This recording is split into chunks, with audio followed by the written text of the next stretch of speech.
When I was in the 8th grade, that was 1954, and I was in a day jury segregated school in the city of Baltimore, the Supreme Court came down with a decision in Brown against Board of Education. And I was so impressed by the difference that lawyers could make on matters of fundamental fairness in our society. And that really got me to thinking about being a lawyer. I'm Henry Friedman, the Executive Director of the National Center for Law and Economic Justice. I've held that position for 43 years now.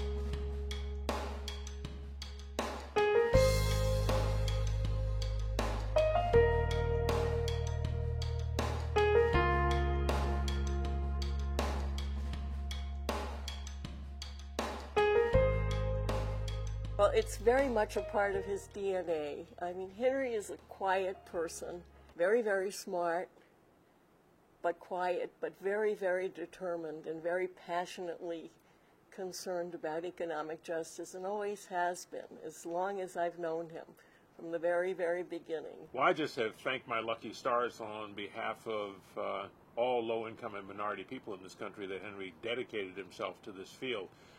He's been a brilliant administrator and visionary in the field, an aggressive advocate and litigator, and has made quite a mark in the arena. Probably the most important thing that Henry contributed to the development of social welfare law, and I do think that he is the most important lawyer involved in social welfare law in the last 50 years, is that he was instrumental in transforming the American view to the sense that people who need public assistance have a legal right to legal assistance, a right that cannot be arbitrarily terminated. My first impression of Henry was a go-getter, a very busy man, working on poverty issues. Like I said, I'm a former welfare recipient, so I mean, he really touched me when I met him because he is passionate about welfare. In his role as executive director, been so self-effacing, he's been so modest, and he has been so conscious of respecting the dignity of other people that he really personifies the values that the center has been advocating on behalf of its clients. A respect for other people and for the dignity of people, regardless of their economic condition. Henry has lived that in his life, and he's lived that in his role as the director of the center. Part of the difficulty when you are someone on public benefits is the complexity of the systems, the number of forms you have to read and go through and understand. It doesn't help that the systems are also so complex.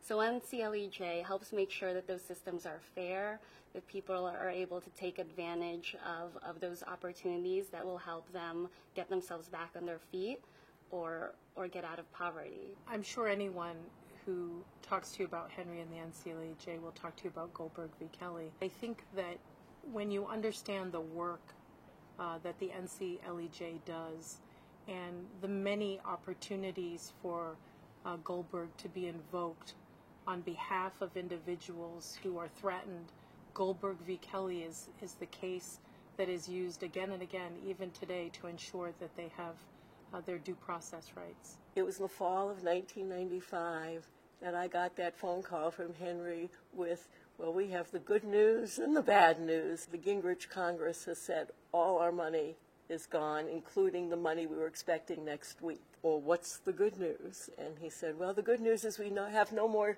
federal restrictions on us. I never dreamed that he would make it work. It just did not occur to me that he was going to be able to raise enough money to keep the center going. That's Henry, steadfast and determined.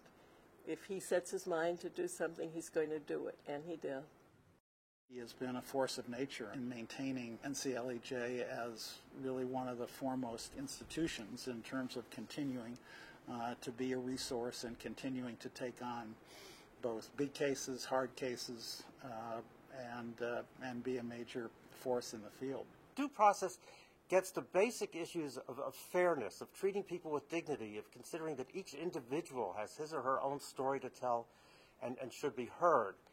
So I created the Friedman Fund for Due Process to try to assure that there would be money available to the center in the years ahead to pursue this type of work. Henry's commitment to Goldberg against Kelly and to the notion of wanting to preserve that notion of due process when dealing with governmental benefits is at the core of what NCLEJ has been about since its founding, and I think that remains the challenge, which is not only how to stay relevant but how to stay vigorous in promoting those ideals. Henry has been a teacher. He's taught at Columbia Law School for many, many years. He's also been a teacher within the legal services community, and he has been one of the most effective collaborators because he runs a small organization, but its impact is mighty. Henry's a brilliant lawyer who has a real sense of the issues and his finger on the pulse of what's going on. Having said that, if I had to put one word first, it would be nurturing. I view Henry as someone who helps lawyers develop and helps develop talent in a remarkable way. To me, what's really inspiring about Henry is seeing him walk in, day out, being a tireless advocate for economic justice, and knowing that he's been doing it for the past 4 decades. I've been gratified to be able to spend almost all of my working life promoting social justice. I feel blessed to have had the opportunity. I started at the center in 1967. I was thrilled to get that opportunity and have not regretted it since.